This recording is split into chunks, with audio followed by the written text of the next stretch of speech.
8 धन 8 का आधा करिए।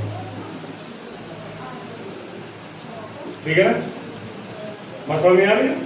8 धन 8 का आधा, यानी 8 8 16 का आधा, मतलब उत्तर कितने का 8। सही है, करेक्ट, समझ में आओ, करेक्ट है जी हाँ। ये कैसा है? गलत है।